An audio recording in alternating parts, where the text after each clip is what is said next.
All right. I now call the Snoqualmie City Council meeting to order. All please rise for the Pledge of Allegiance.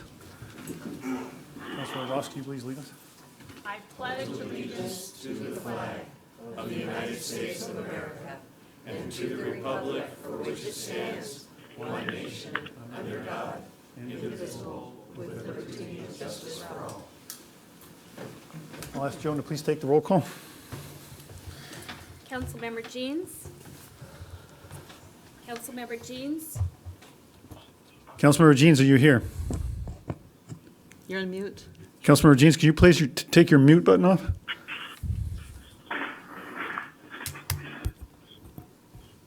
Councilmember Jeans? Yes. All right. Councilmember Ross. Here. Councilmember Holloway. Here. Councilmember Mayhew. Here. Councilmember Lassay. Here. Councilmember Sunwall. Here. Councilmember Shepard. Here? Mayor Larson. I am here. All right, thank you. Council, at this time, I have a motion to approve the agenda for this evening. So moved. Second. I have a motion, a second to approve tonight's meeting. Is there any discussion? I would Councilmember like- Shepard?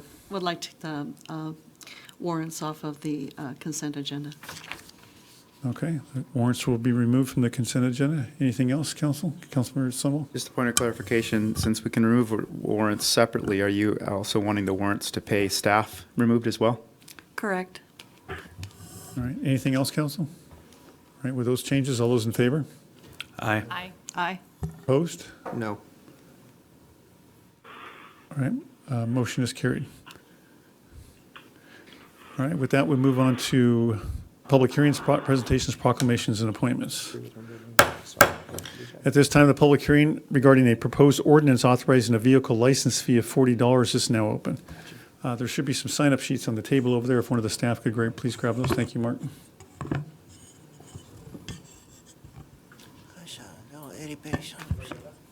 Is there anybody on there? I have them. Okay. Are there any other names over there, Mark? That's for public comment. Yeah. All right, Anna? Okay, I'm a little confused. Is it? She doesn't want to speak at the public hearing, she just wants to speak in general comments. I got you. Is there anybody else that would like to speak at this time? Or are there any names on the list? Yeah, excuse me, for sales of surplus property, there are no names. No. This is with a public hearing for the ordinance on the $40 license tab. Yes, Dick Shield, please. And Wayne Russell and Joe Johnson. All right, and those order, please. Go ahead, Dick. Okay, Richard Shields, 6701 West Crestview Loop Southeast. I would just like to advocate for those in the city who maybe don't have as much money as some. I know we've got a wide range of financial situations for folks in the city. And for some of us, it wouldn't be a big deal. For other people, they're scraping by as best they can, and any increase in costs is a hardship for some folks. I would advocate personally for coming up with other sources of funds within the city, such as the money that was talked about being available for the pool, for expanding the community center. I think that, the pool would serve a lot fewer people than the number of people who drive cars. So it's, to me, it's a better use of city funds to keep the costs to everybody down and let the people who feel like they want to be using a pool to be, maybe have them be covering more of their own cost. Thank you. All right, thank you, Mr. Shield. Wayne? My time's running out already. Wayne Russell, 8438 Meadowbrook/Wildcat Way, Southeast Snoqualmie. First of all, I want to present these by a concerned citizen. This was what everybody abhors, Facebook messages, but he wanted these presented to the city, so where it said that the money was adequate for this project. Thank you. Anyhow, my concerns are, as many people know, I'm always against taxes, so raising the taxes, my one main concern is, if we were told once the money was already here, and at several meetings, we are putting in 3 crosswalk lights that I believe the approximate cost for each was supposed to be $1.2 million. I didn't look up the numbers, but I think it was in that ballpark. And now we're ending up with crosswalk lights that are going to be between $400,000 and $500,000. So doesn't that give us almost $1.5 million extra someplace? So I hope all of you sort of look into that and figure out where this extra money from quadrant rent, you know, that used to be a big cuss word back in the day, was quadrant. At city council meetings, before all you folks moved up on the hill, you could not say that word at a city council meeting without somebody getting rather upset. So anyhow, I am totally against tab fee increases. King County tried doing that. I think maybe you folks were up there when they tried doing $60 for the bus drivers, and then they found out 60 or 70 bus drivers were earning over $120,000 a year back then. And I was definitely in the wrong business being a marine electrician. I should have been driving buses. Anyhow, thank you. All right, thank you, Wayne. Joe?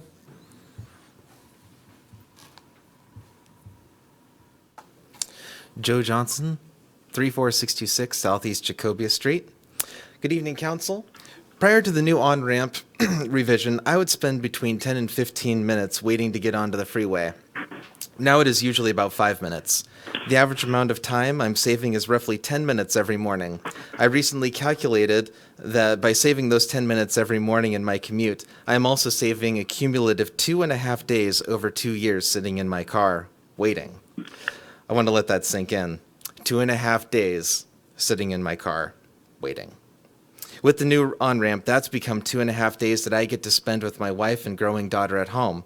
Thank you all for giving me and others in our community that time back. I do have a slightly longer thing here, but I am going to skip kind of to the end, which is that unfortunately, in our city, revenue is lagging behind spending in our city as per the mayor's presentation to the council a few weeks ago.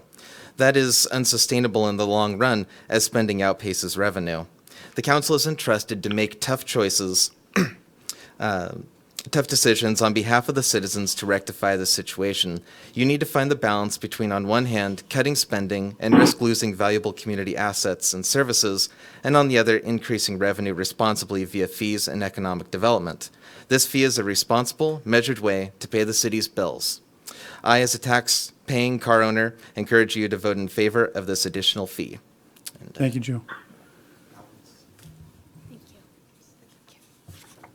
Is there anybody else who'd like to speak this time that didn't have a chance to sign up? All right, seeing no one else move forward, then the public hearing is now closed.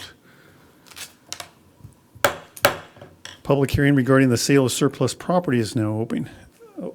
Is there anybody on the sign-up sheets? No one is on the sign-up. Mark, is there anybody else back there on the sign-up sheet for the surplus? Okay, is there anybody wanted to, at this time, that didn't get a chance to sign up, that would like to speak on the surplus property ordinance? All right, seeing no one move forward, the public hearing is now closed. All right, moving on to a proclamation regarding the Safe Place program. I think for the sake of time, this is in the agenda, Bill, and so I don't think there's anybody here to receive this tonight, is there? Oh, I'm sorry, sir. I will happily read it in. Whereas Safe Place is a program that quickly connects runaway and homeless youth ages 12 to 17 to services, either by reuniting them with their family or providing them with emergency shelter, that began in 1983 and has grown to include nearly 140 programs nationally, including King County. And whereas more than 359,000 youth have been helped at a Safe Place location or received counseling as a result of the Safe Place information received at a school. And whereas since the program inception in 1983, more than 15 million youth have been educated through the National Safe Place Network's outreach efforts, familiarizing them with the Safe Place sign and providing them with the information about how to seek help in other stay safe places. And whereas Safe Place maintains a 24-hour hotline where youth can directly connect with Safe Place staff, and within 1 hour, a Safe Place coordinator meets with the youth, assesses the situation, and works with the youth to place them at a shelter or reunite them with parents or guardians.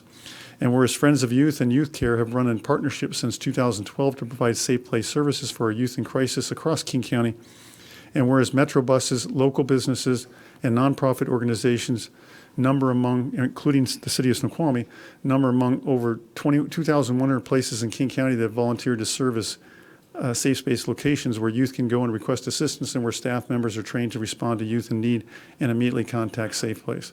And whereas the success of Safe Place is based on public-private collaborations, and Redmond King County needs increased numbers of community volunteers serving as mentors and positive influences on young people, and whereas increased awareness will encourage more communities to establish Safe Place locations where youth can readily access the help they need.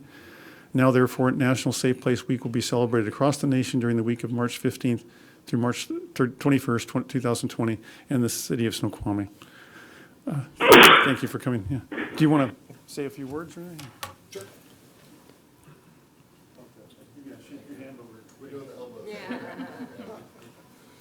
I'd just like to thank the city of Snoqualmie and all the elected officials for making this happen. It's a really cool program, and I'm not just saying that because I'm paid to say that. I think it's really cool, just in the sense that youth can just call us and just have a non-biased person to talk to and help them through that situation. Speaking of safe place sites, this actual building is a safe place site as well, which you guys need a new sign, but I'll work on that later. That was my one request. We need some refresh stickers for vehicles and the building, yeah. Yeah, no problem. I can get those out to you guys probably Perfect. next week. But yeah, just thank you for your time and making this happen, and I appreciate it. Yeah, some additional materials too. We'll need to do a refresh on some of the training with, Anytime. Yeah, I'd be more very than happy. all right, thank you. And what is your name? My name's Brian Thompson. Great, nice to meet you. Thank you. All right, so at this time, we'll move on to appointments. So at this time, I appoint Fuzzy Fletcher to position 1 on the Civil Service Commission for a term ending March 31st, 2026. Ask the council for a confirmation. This is Fuzzy's returning to the Civil Service Commission, actually. Move to approve. Second? Have a motion and a second. Any discussion, council? Becky, you're okay? Is there, Can't hear, it's gotta be a smaller. Well, you weren't supposed to hear. You okay with his appointment? is there any member, is there any member of the public, with the exception of Fuzzy's wife, that would like to speak to this? This appointment? Okay. Thank you for volunteering. All those in favor? Aye. Aye. Opposed? Motion's carried. Thank you, Fuzzy. All right, congratulations. It'll keep me off the streets at least a few nights. That was our intention. Good. All right. Mayor, may I ask, when does this start? Can I get the manual so I can help him along? Okay. Make the decision. All right. All right, so with that, we'll move on to the citizens' comments. And I think most in the audience know kind of the whole long, lengthy set of expectations that I read through. So with the sake of time, I'll assume you know that. Is there anyone at this time that would like to speak for anything that is not on the agenda? Anna? Mayor, is it 2 or 3? I believe it's 3. 3, yeah. Thank you. Anna Sotelo, 39075 Southeast Gamma Street. So one of the things, that keeps, it's not on the agenda, so I'm going to continue to talk about it until it does get on the agenda, and that is tourism and retail. And now it kind of leads into the discussion from the earlier discussion about revenue. I think it was 27%, not bad, or 20, well, not bad, but it could be so much more. And again, one of the things that it could be so much more with is just signs.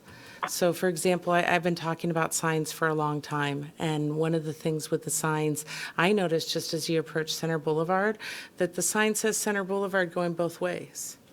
And that was clearly before Center Street was even ready. So those signs are so outdated.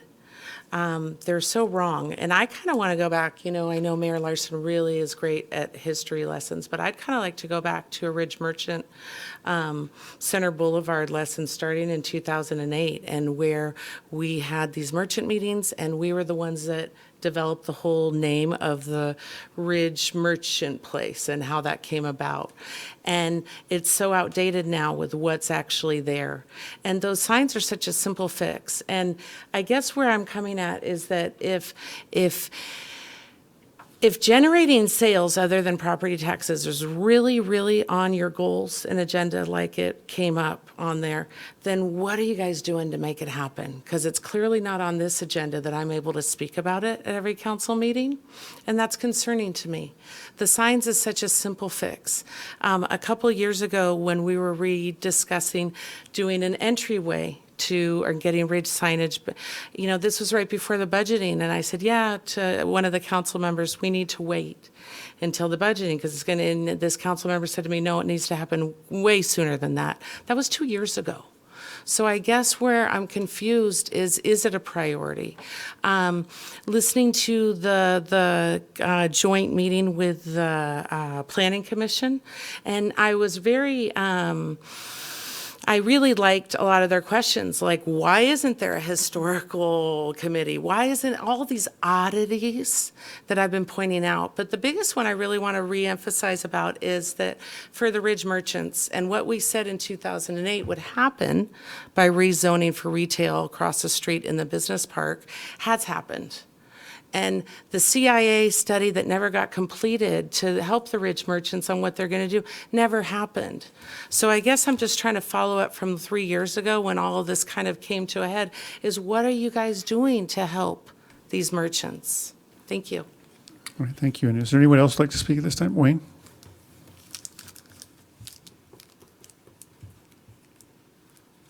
Wayne Russell, 8438 Meadowbrook Wildcat Way, Southeast, Snoqualmie.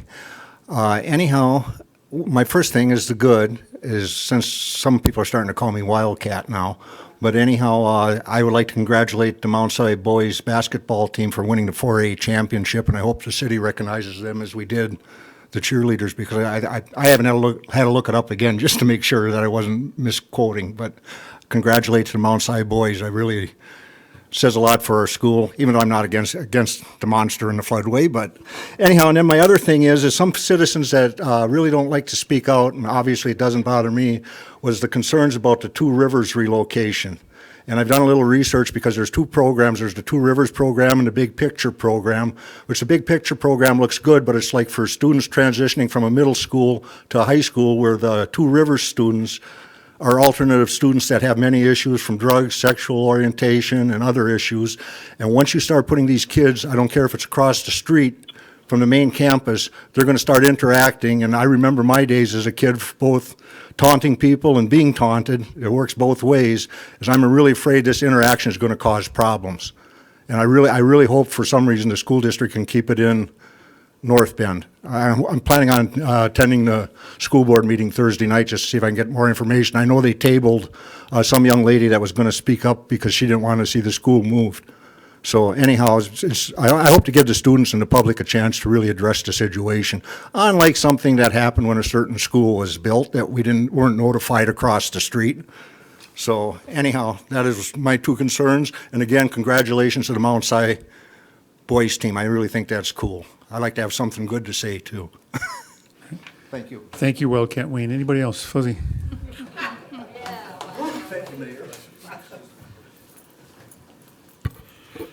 Mayor, Council, Fuzzy Fletcher, 7749 Maple Avenue, Southeast Snoqualmie. First off, thank you for the confirmation of the appointment. My reason for being here is to try and persuade you to reinstate the 3-minute audio stream that goes with the citizen comments, especially if we're going to be practicing social distancing and those kind of video. Pardon me. You're absolutely correct. The video portion of it. Election season's over. If we could put it back, it'd just be an extra added attraction for the meeting for those of us that watch it from home. But thank you very much. Thank you, Fuzzy. Does anyone else like to speak at this time? All right, seeing no one else move forward, we'll move on to the consent agenda. All items listed below being acted by one motion. Action items include minutes for the February 24th, 2020 roundtable and regular city council meeting. Other approvals include Agenda Bill 20032, Professional Services Agreement, Amendment Number 1 for the City Prosecutor Lynn Moberly, and Agenda Bill 20031 authorizes staff to issue a request for proposal for Enterprise Resource Planning Project Management Oversight Services. Do we have a motion, Council? So moved. Second. I have a motion and a second to approve the consent agenda as stated. Is there any member of the public that would like to comment on any of these items prior to action? Seeing no one move forward, is there any discussion, Council? Hearing none, all those in favor? Aye. Opposed? Motion is carried.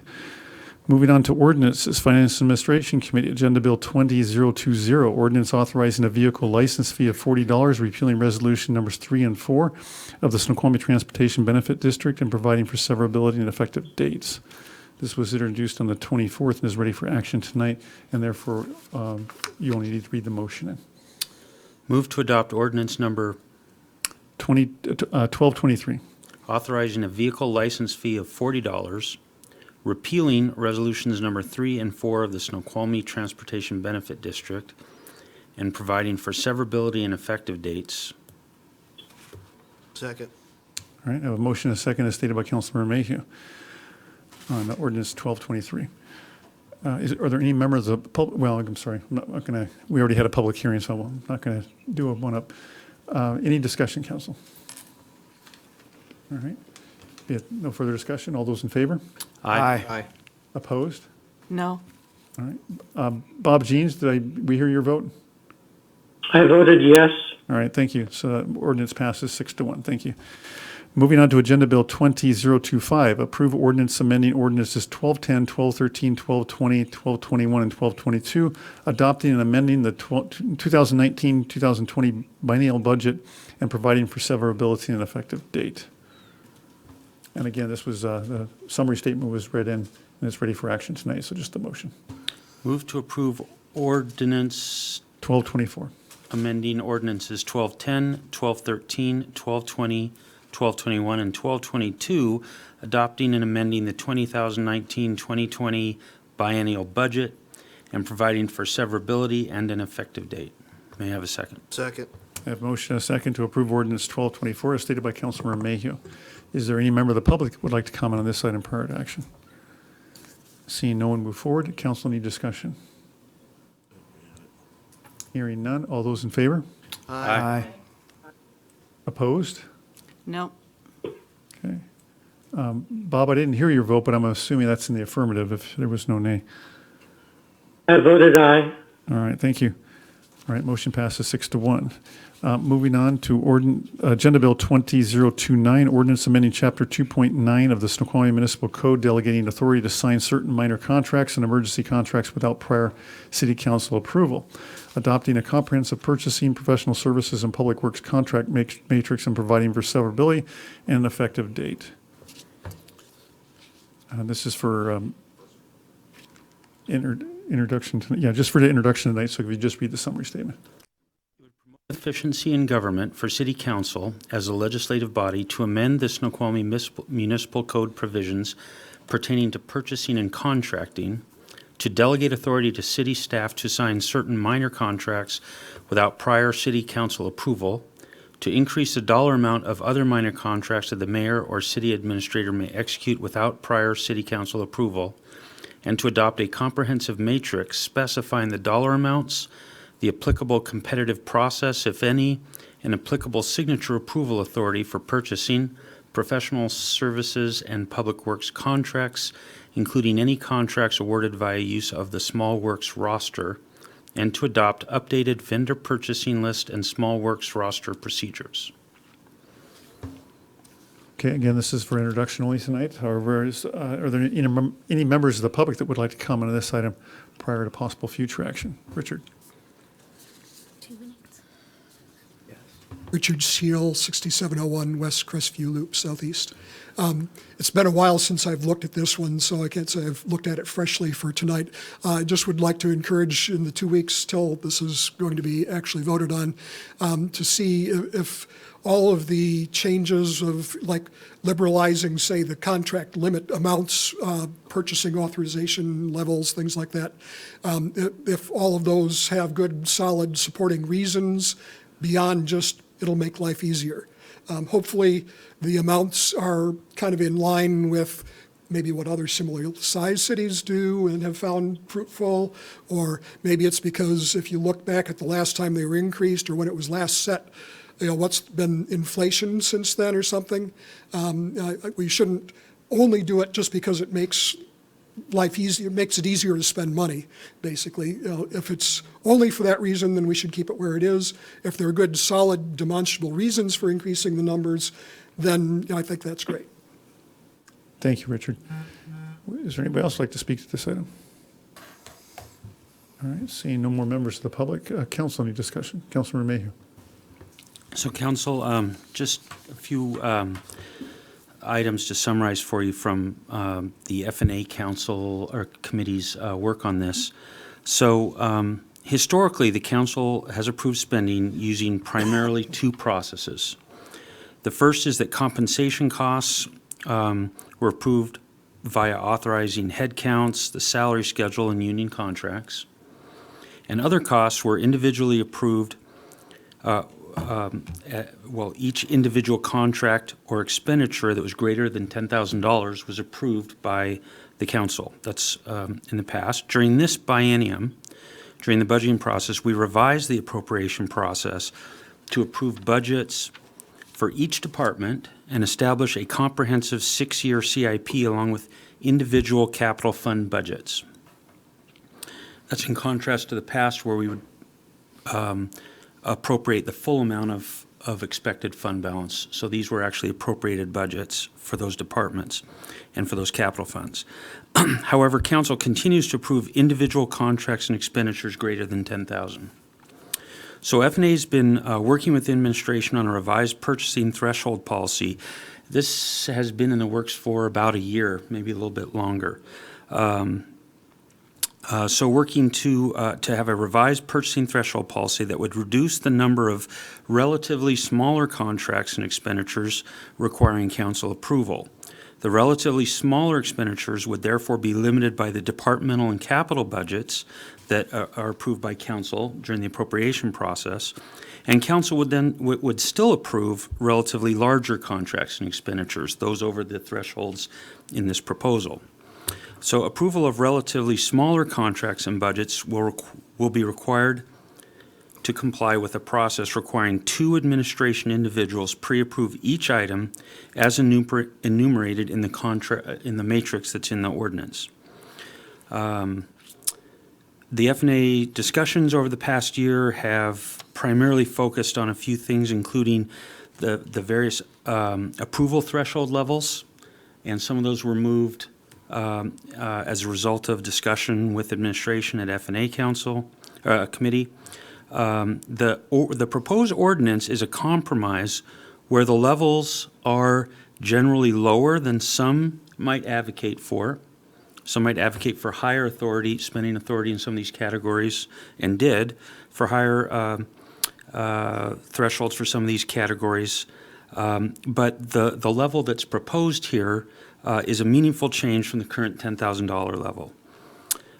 There was a fair amount of discussion about whether the threshold for vehicles should be given a higher value, given that most vehicles will exceed the limits that are in this policy. Ultimately, the proposal does not propose a higher level for vehicles. There was some discussion about whether intergovernmental contracts should be handled uniquely, which is typically receiving and spending grants. Ultimately, the proposal does not include a higher level for those items either. There was discussion about how the administration would implement and enforce the matrix, and how any deviations from policy would be handled.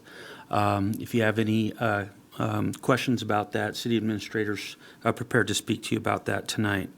After all of those discussions and the sort of compromise numbers that are in the matrix, the F&A committee voted unanimously to send the ordinance as now proposed to the council for consideration. I would point out, if adopted, this ordinance will reduce the number of items requiring individual council approval by about half. But it'll retain council approval of the majority of individual expenditure amounts where covering the overall, let me try to say that again, will retain council approval of the majority of individual expenditure amounts, and will still have overall budget control through the appropriation process. This will increase the time available for council to focus on policy and more strategic matters. All right, is there any further discussion, Councilman Lissay and then Councilmember Shepherd? I had one housekeeping item and one question for the committee, which the mayor can decide who that goes to. I'm looking through the chart and I'm noticing that we have a number of cases where there's some numbers that aren't aligning. We'll just start with the top. This happens in multiple places. So the example is, let's go to the first category under materials, supplies, and equipment. What if something was exactly $7,500? Is it in the second category or the third category? Same thing happens if it's exactly $15,000. Is it in the third category or the fourth category? And so as you go down through the table, you'll see that. So I think I would like either staff administratively or or somehow, since this is introduction only, I don't think we need a motion, but I just want to bring that up, that's something that maybe simply adding over 7,500 on the third, so it'd be, because we have under 1,000, that goes 1,000 to 7,500, then you go over 7,500 to 15,000, over 15,000 to 50,000. That sort of wording is going to make it a little easier when a contract comes forward at exactly an amount that's at the borderline, so we don't have that confusion. I'll leave it to staff to figure that one out all the way through the table. But the other question I have for the committee is Section 2.90.040 allows the mayor to seek city council approval of any contract. With the increase in the limit, my question to the committee is, did you consider modifying that clause, or was that any discussion? I'll refer to the committee chair. Yeah, we did actually have discussion on that point, I think, twice. For the same reason that Councilmember Lissay just pointed out.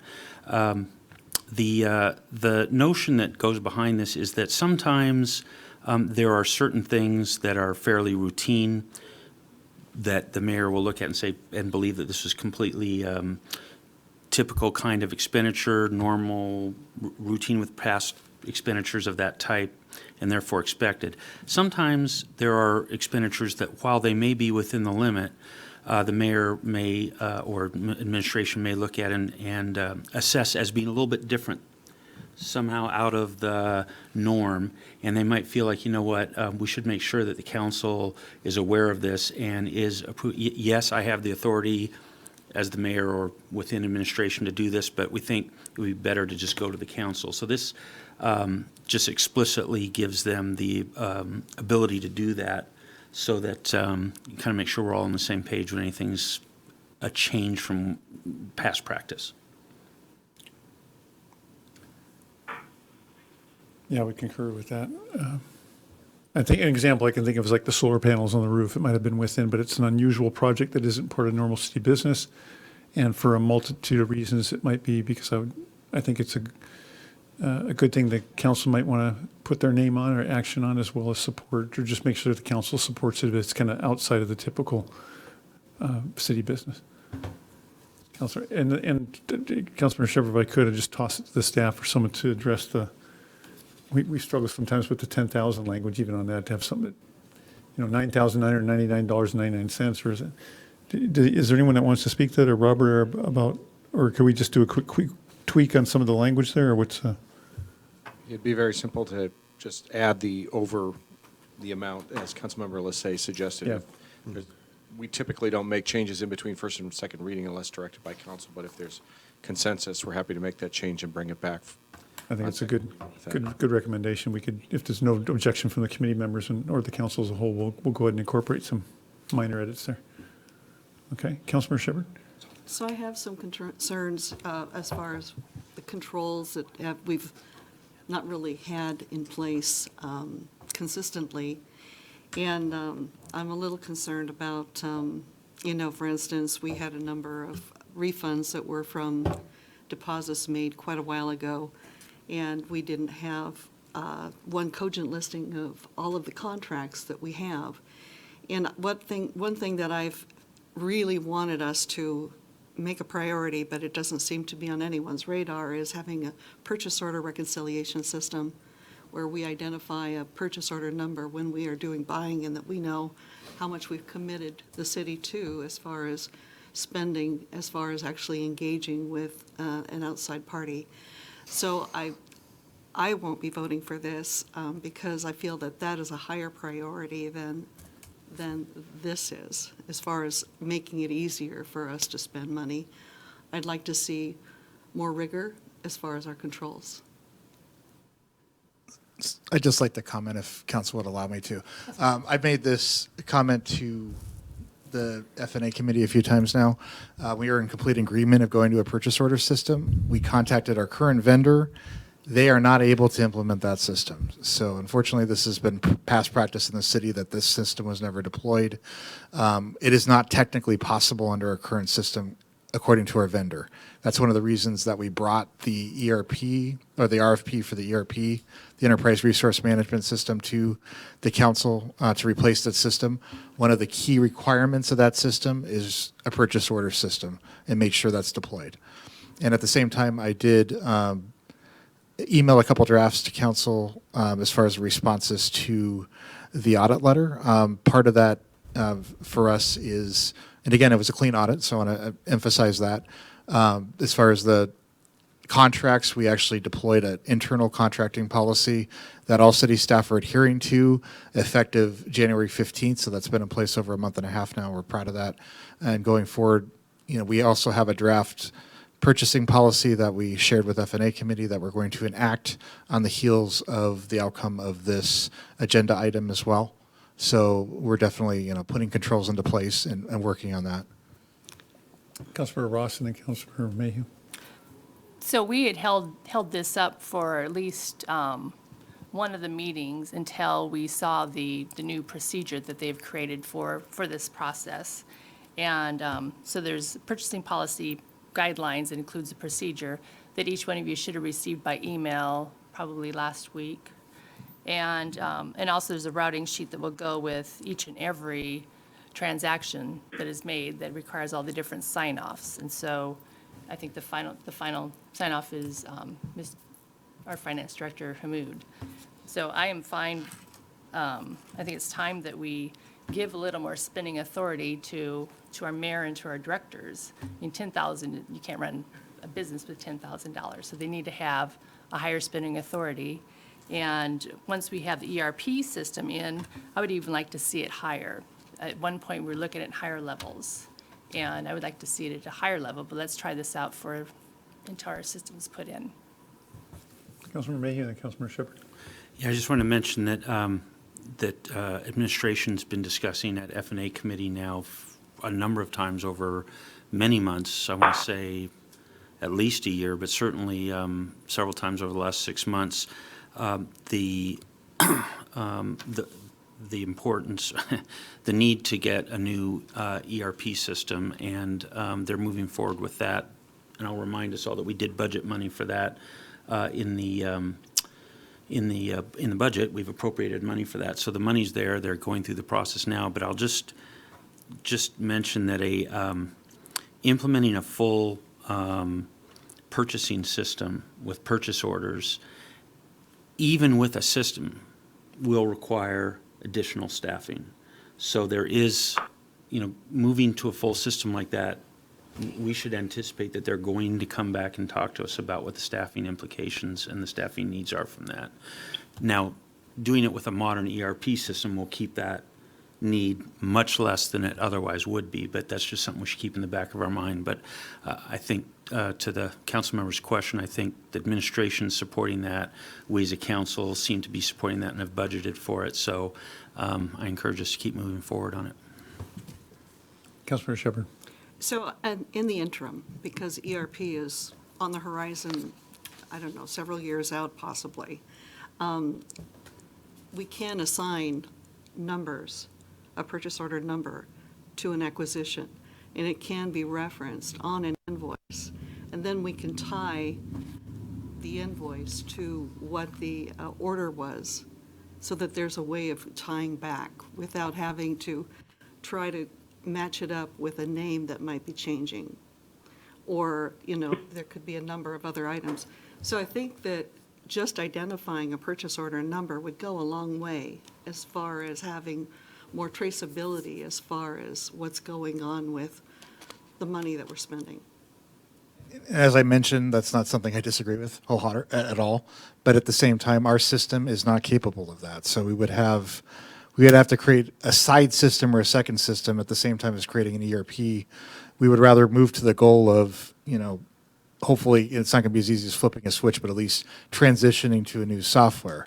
If we're allocating resources to some intermediary step, it's actually going to slow down our process. We're going to have to retrain people multiple times, and we could actually end up with some internal control mistakes that are unintended doing that. So we as a staff, in coordination with the city administrator, believe that the best step to do this is to move as quickly and as efficiently as possible to a new system that we can deploy a purchase order system. But again, we did look at the step of trying to employ a Springbrook purchase order system in the interim.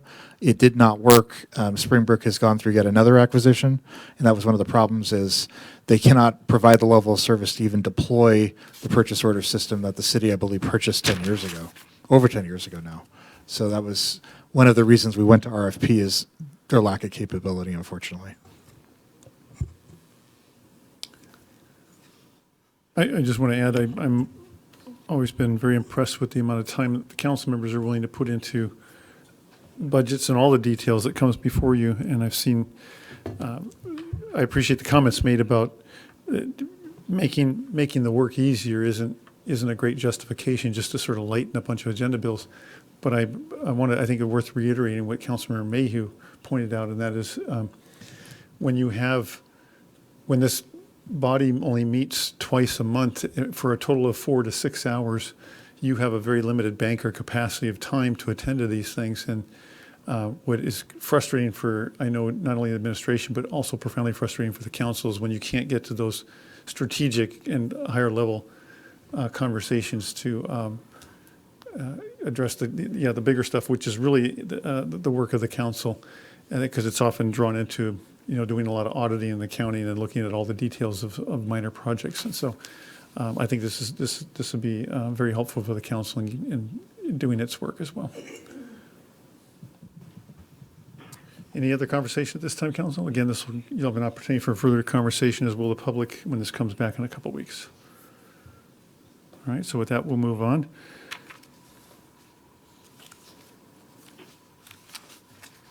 I'm sorry, any other, I'm sorry, let's pick up the warrants if we could. No, Or we're still in the ordinances, sorry, my bad. Move on to Public Safety Agenda Bill 20026, ordinance adding Chapter 17.79 to the Snoqualmie Municipal Code relating to the operation and use of unmanned aircraft systems, providing for the severability, codification, exemptions, and requirements thereof, and declaring an effective date. This was introduced on the 24th of February and is ready for action tonight. If you could just read the motion, please. Bob has asked that I read Yes, it. please. The Snoqualmie Police and Fire Departments provided in-depth research on UAS operations and restrictions. The proposed ordinance offers a balance between allowing UAS operators the freedom to operate their devices under FAA regulations while protecting the public from harassment. Ordinance 1225, adding Chapter 17.79 to the Snoqualmie Municipal Code relating to the operation and use of unmanned aircraft systems, providing for the severability, codification, exemptions, and requirements thereof, and declaring an effective date. All right, thank you. Second. Yeah, a motion and a second to approve Agenda Bill 20026, or Ordinance 1225, as stated by Councilmember Sunwell. Yeah, sorry for a moment. I thought that was just introduction. Thank you. We all froze. It's okay. Right. Okay. Is there any member of the public that would like to comment on this item prior to action? Richard, go ahead. Richard Seal, 6701 West Crestview Loop, Southeast. So I did send to the council members a list of concerns, both some that were substantive, including one that I felt was very serious, as well as a number of things that I felt were more clerical. The assistant city attorney did just respond to me this afternoon, explaining some of them. However, I did find that the explanation on the serious concern about the affirmative defense section, where I believe it was governmental agencies, not just specifically our police department and fire department, but all governmental agencies can basically, if they're accused of, say, voyeurism or harassment or other things like that, that all they have to do in court is say affirmative defense, and it's gone. They don't have to explain why. And to me, that is very serious, and something like that, if it's felt that there is a real serious reason for it, that needs to be discussed in an open public forum where people can really get engaged. I know they talked about the drone hobbyists were engaged in developing this ordinance, but I think this is a potential risk of abuse of power that is concerning to even folks who never touch a drone. So at a minimum, I would encourage sending this back to committee to be addressed.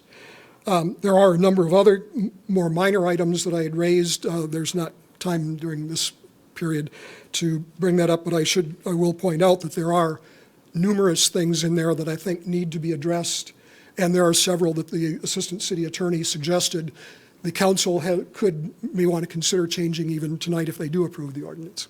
Thank you. Thank you, Richard. Is there anyone else who'd like to comment on this item at this time? All right.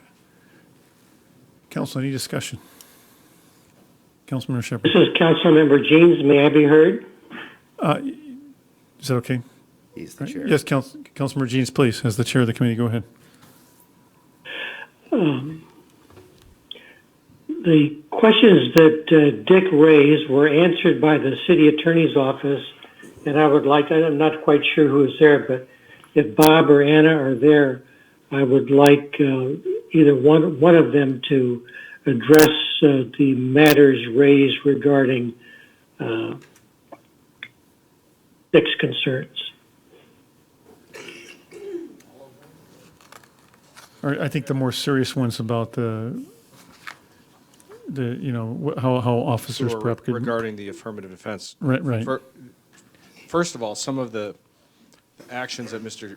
Shield indicated could possibly be taken by city staff wouldn't be a violation of the law unless this ordinance is passed in the first place. So there's kind of a chicken and an egg question raised by this. But beyond that, I think as Ms.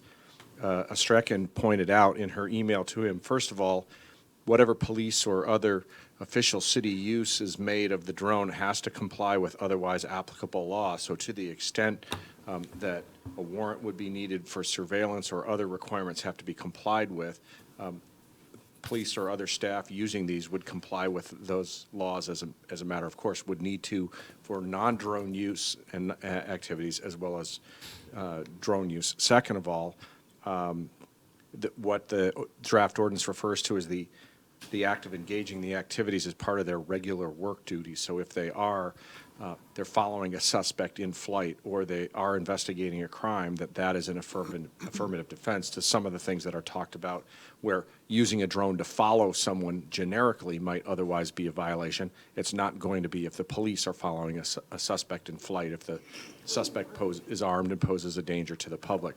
So that's what the affirmative defense is talking about, and that's why it is written there. And I think that I'm summarizing Ms. Ostrakin's email to Mr. Shield, but that's the one that about which he spoke, and I think it's the one that's most prominently featured in his written comments. Councilmember Jeans, I assume that's the principal question that you wanted addressed? Yes, thank you, Bob, for addressing that. All right. Councilmember Shepherd? I guess one of the things that's not clear to me is in the affirmative defense, if you have somebody who's an employee that's abusing their ability to be working for the city, but they're using it to do things that they shouldn't be doing, according to this new rule, would they be able to employ affirmative defense in that case? I'm not sure I understand the question. Well, I'm not sure why we need it, to be honest, because it sounds like probably whatever is in the ordinance that is not allowed for hobbyists. Can you give me an example of at what point would somebody who's working for the city do something that this code doesn't allow? Give me a, for instance, that this would require an affirmative defense. Sure, just a moment if I could.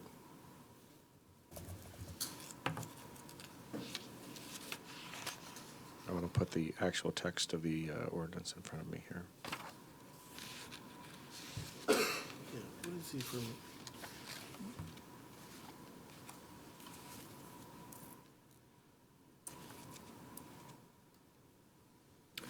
Well, maybe we can return to that question. Are there any other questions or discussion, council, at this time from any other members? Then we can come back to that one. Councilmember Mayhew? I have a question, but it's to the guy who's busy researching, so I'll probably need to wait. Oh, go ahead, Bob. Sure. So, for example, part of the ordinance says that it's unlawful to use a UAS to secretly observe, videotape, or film or another person without their knowledge or consent. If, as I said, the police are using a UAS to secretly follow someone who is in flight, that would, if it was done by a non-uniform, non-officer, arguably be a violation of this section. But if the police are acting within the course and scope of their duty, that's the kind of activity where if someone accused them of a crime for having done that, they would be entitled to establish an affirmative defense that, no, we were doing it as part of this official action and it was otherwise authorized. I think there's another section that talks about operating a UAS on another person's private property or in the airspace above their property in order to observe or capture visual images. Again, same thing.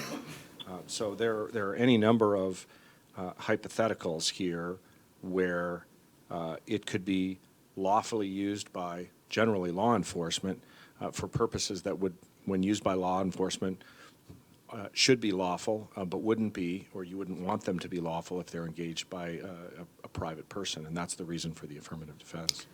So if a police officer observes somebody that's running away from committing a crime, isn't there something built into they're allowed to do something that they wouldn't normally do? Like, you don't chase after people if they're not doing anything wrong, right? They have to have the appearance of having committed a crime of some sort. So that, wouldn't there be, and I don't know what the rules are as far as what police officers, when they can engage beyond, like, when can they go in and inspect something that they wouldn't otherwise normally be able to go in and inspect, for guessing that maybe somebody has drugs and you don't know if they have drugs. So if you're talking about a warrantless search or entry, that, Correct. I mean, that's almost a law school class in and of itself. But there are a number of exceptions to warrant requirement. There's a general requirement for a warrant for entry into a private residence, but there are various exceptions when police are authorized to do that without a warrant. I wouldn't want to try to summarize all of those here. So wouldn't that actually protect our employees? Because that just exists for their, for being able to do that kind of work. Arguably, yes, but if you have a specific ordinance that you adopt that makes certain activity criminal that is specifically related to the UAS, if I were defending the city, I wouldn't want to be in the position of having to rely on general law when we have a specific requirement if someone might accuse them of violating it. That's the reason, again, for putting an affirmative defense in for official activity. So in general, in the Department of Homeland Security, they recommend that we go through a more involved process as far as what our police are allowed to do with drones, which we've not done. And I feel like we're sort of jury-rigging something here, and I really feel that if you want to put rules around what a hobbyist can do, that's fine. But I think that putting this affirmative defense into this code is kind of jumping the gun. I think we need to do more work as far as when we're doing, looking at a suspect of some sort. We need to know how are we going to let people know and reassure them that we're not abusing this tool, which can do quite a bit.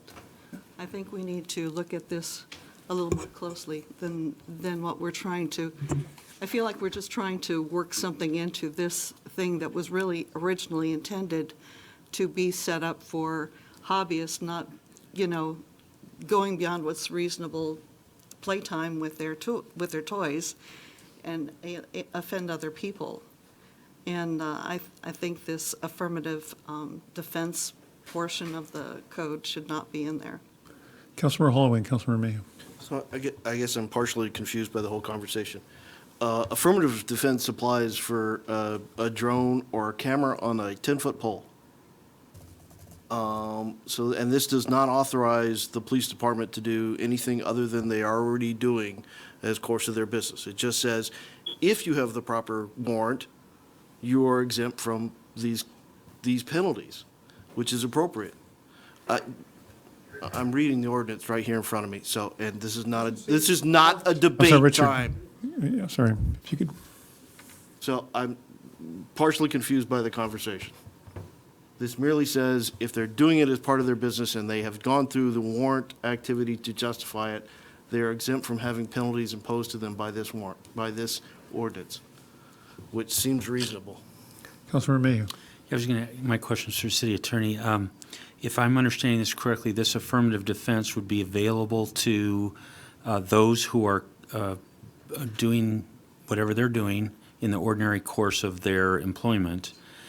It would not apply if they were doing something outside of the ordinary course of their employment. The affirmative defense would not apply in that case. Well, they would need to prove that, under the language here, that it was operated at the direction of a governmental agency, and the governmental agency is, actions are circumscribed by the Constitution and other laws that I was describing earlier. So in the case that I thought I heard of, say, some employee using, say, a city drone to engage in some sort of voyeuristic activity not supported by a warrant or any other instruction from superiors or any other instructions that exist, that they would not be able to avail themselves of the affirmative defense?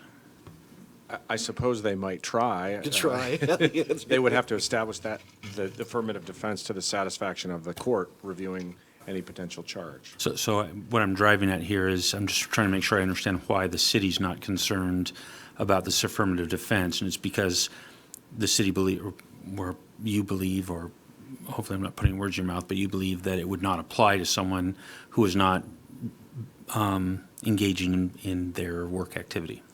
Correct. Thank you. And also, as Councilmember Holloway said, this ordinance is trying to address conflicts that we had heard about, or complaints that have been brought to either to the police attention or otherwise to the city in terms of conflicts arising out of private use of drones. This ordinance doesn't authorize city use and doesn't really address city use. So we're just trying to avoid potential conflicts if you put a set of prohibitions in place, that those don't inadvertently come back to inhibit or ensnare otherwise lawful governmental activity. If you put this ordinance off, as has been suggested, then none of those restrictions by the ordinance would come into place at all.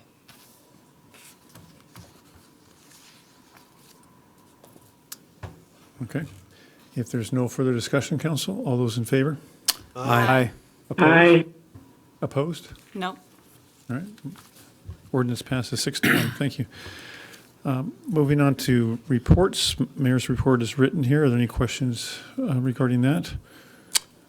Seeing none. Parks and Public Works Committee, any report? We do not. Community Development Committee, any report? Actually, let me back up. All right. Parks and Public Works Committee. So there, I heard word from Brian. There he is. Am I okay to share that email? Okay. So the city's in the process of having some larger signs put with the same instructions, because the instructions are pretty straightforward. So there will be larger signs put at the Hawk Signal saying the same thing, just larger so people can see them. And there may have been some things put vertically on the posts that may further explain. But I think one argument, I don't understand how solid red doesn't mean stop. So no one's going to get me there. But I do empathize that if you do want to read it, it is a little small. If you're the third or fourth car back, it's a little small. So that's coming. I don't have an exact timeline, but they'll be coming the next handful of weeks. And those will be put up. Those are all MUTCD approved in terms of size and all that good stuff. So just a minor improvement that will hopefully make it easier for people to understand that intersection. That's all I've got. All right. Community Development Committee report. No report. Finance Administration Committee. Let's pick up the warrants real quick before I forget that. Move to approve warrants as presented in the agenda packet. Second. I have a motion and a second to approve warrants as stated in the agenda packet. Is there any member of the public that would like to comment on the warrants prior to action? Seeing no one step forward, Councilmember Mayhew, Chair of the committee. So to let the rest of the council know, there were 5 warrants that were questioned by a council member following our process for council member review. Those 5 warrants were followed up by the F&A committee, and each was determined to be an appropriate claim. I believe that the council member who raised the questions was satisfied for each of those 5 claims as well, although I can't speak for that person. Therefore, to committee's knowledge, there are no claims that have been brought to the committee that are being questioned, and therefore, with respect to this item, I call the question. All right. Question has been called, council, and as you know, per procedure, we are required to then immediately go to a vote, which requires a supermajority vote. Oh, I'm sorry, I need a second. Are there any seconds to calling the question? Second. All right, so there's a motion, a second to call the question. All those in favor? Aye. Aye. Opposed? No. All right, motion passes 5-2. So with that, there'll be no further discussion on the warrants. All those in favor of the warrants, approving the warrants? Aye. Aye. Opposed? No. Okay, motion passes 6-1. All right, moving on to Agenda Bill 20034, Resolution 1534, declaring and authorizing the sale of surplus property. Move to approve Resolution 1534, declaring and authorizing the sale of surplus property. May I have a second? Second. I have motion and second to approve Agenda Bill 20034 as stated by Councilmember Mayhew. Is there any member of the audience or public that would like to comment on this item prior to action? Seeing no one move forward, any discussion, council? Hearing none, all those in favor? Aye. Aye. Opposed? Motion is carried unanimously. Moving on to Agenda Bill 20035, Resolution 1535, ratifying the proclamation of emergency regarding the COVID-19 situation. Move to ratify Resolution number 1535, ratifying the proclamation of emergency regarding the COVID-19 situation. Second. I have motion and a second to approve Agenda Bill 20035 as stated by Councilmember Mayhew. Is there any member of the public that would like to comment on this item prior to action? Wayne. Keep it to 2 minutes and don't cough into the microphone, please. Won't take me that long. Wayne Russell, 8438 Meadowbrook/Wildcat Way Southeast. Anyhow, I'm getting a little tired of just hearing about this because you can make numbers and graphs say just about anything you want. And if you go, I believe it was from 2012 to the present, the graph shows that there was approximately 20,000 deaths of just regular flu from 2012 and up to last year was 32,000. You know, and with being 3 months into this season already, we're not even close to those numbers yet. And this virus, yes, it is a virus, and all those of you with your hand cleaners out there, I hope you look to see if it kills viruses, because most of them only kill bacteria. So anyhow, I'm just really tired of hearing it. I just believe it's a political ploy, and it's just over-exaggerated right at present. Once it is, if you look at the Surgeon General and the CDC sites, they say to treat it like the normal flu. Thank you. Thank you, Wayne. Is there anybody else? All right. Council, any discussion? Councilor Mayhew, then Councilor Shepherd. I'm just curious, the wording in the proclamation is different than the wording in the city, in the SMC, and includes some items that aren't specifically called out in the SMC, but omits some that are. I'm just wondering why we use different language. I understand that those items that are being mentioned are encompassed in our Snoqualmie Municipal Code. I just don't understand why we changed the wording, why we're calling different things out than the code does. So part of the reason for the difference is that we included in the proclamation the complete list of potential activities, at least it's an including but not limited to list, but it is the list that is contained in state statute, RCW 3852070, in part because of the evolving nature of this virus outbreak and the uncertainty about what actions the mayor, staff, and the council may be called upon to take in coming weeks. We are trying to be complete there. There are also And that's with respect, for example, to references, say, to expenditures of public funds and levying of taxes and so on. And I think I corresponded with council a little bit earlier today about that. There are also some particular items that are expressed there relating to personnel policies and collective bargaining, because we know from the types of actions that other employers, both public and private in the region, have taken, that the mayor may be called upon to give certain directives about access to City Hall, access to city buildings, whether employees work at home, whether they work here, and so on. And so those references were to just highlight that directives that might otherwise implicate personnel policies or collective bargaining might be contemplated by this. And the mayor can speak to this, but to date, I'm not aware that the mayor has taken specific actions to implement the proclamation. It was just to enable the city to respond nimbly to evolving events. I would concur with that, and I'd be happy not to have to implement anything, but maybe unlikely. Councilmember Shepherd and Councilmember Sunwell. So if we have to implement, say, a tax, will that have to come to council after Yes. the fact? Or okay. No, it would So- come to council. Okay, so we won't have a department head say, create taxes, right? No, I hope not. Okay. The emergency proclamation gives no department head authority to make any decision. It would be the mayor having emergency proclamation authority. Councilmember Sunwell? What would happen in the absence of such a declaration? Seems like a lot of window dressing. What would happen in the absence of this? Well, any number of steps that might be taken, whether it's acquisition, purchases, entry into contracts, even the levying of taxes, there are various procedural requirements that are otherwise imposed by state law that can be dispensed with in a state of emergency.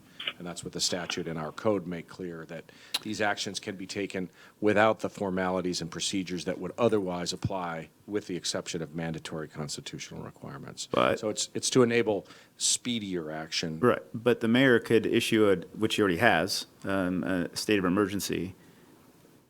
I recall this a year ago with Snowmageddon, where an emergency was declared, and I want to say it was like 2 or 3 months later, we got back and approved that state of emergency. So my point is once he declares a state of emergency, he's sort of do whatever he wants anyway. This seems like just sure, we agree with you. And this comes to you because the code says, when practical, the council should ratify the mayor's proclamations of emergency. So prior to death. No, it just so happens that there was a council meeting just a few days after we made the decision to make the declaration, so. And for usually, like, as the attorney said, usually up in the first available opportunity, you want to bring that to the legislative body. I wasn't here last year, but I believe that some council committee meetings and maybe even meetings of the council were canceled because of the snow, and so there was a delay in getting other matters back in front of you. Councilman Lissay. I was just going to, I think my memory is exactly the same thing, and we also, I believe as a council, requested some information on the dollar amounts that we were dealing with at the time.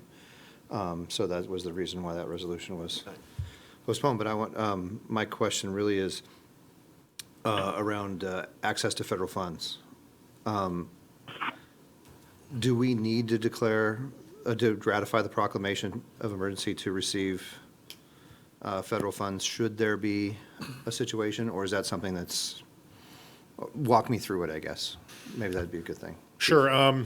Yeah, all disasters start local is something we say in emergency management. So we're required to actually establish a disaster declaration, expend funds on certain disasters, and then we would submit those to the county, and the county would submit them to the state. Unfortunately, and this is being discussed right now at all levels in the state, certain types of disasters, like infectious disease types of disasters, have either no or limited funding associated with them unless there's a presidential declaration that actually authorizes the reimbursement of those dollars. So there's a lot of agencies out there. I'll give an example. Kirkland, they've been operating their EOC. It was originally 24 hours a day, and now it's 16 hours a day. There's staff costs associated with that the city is going to encumber, not knowing whether or not they will be reimbursed for it. So we haven't encumbered any level of expenses such as that, but we're just trying to lean forward in the event that we need to react somewhat quickly. We have a disaster declaration that's already been authorized and approved, and it allows us to actually modify our plans as needed. So from a funding perspective, the answer is it would need to be a presidential declaration that authorizes the reimbursement of costs that would come to the state and then would come directly to the city through the county. Did you mean to say encumber or incur? Incur. Thank you. I'm going to need a list of definitions for divisions and funds and. Councilmember Ross? I would say, I thought the state of Washington was getting $11 million out of the $8 billion that has already been allocated or approved from the federal level.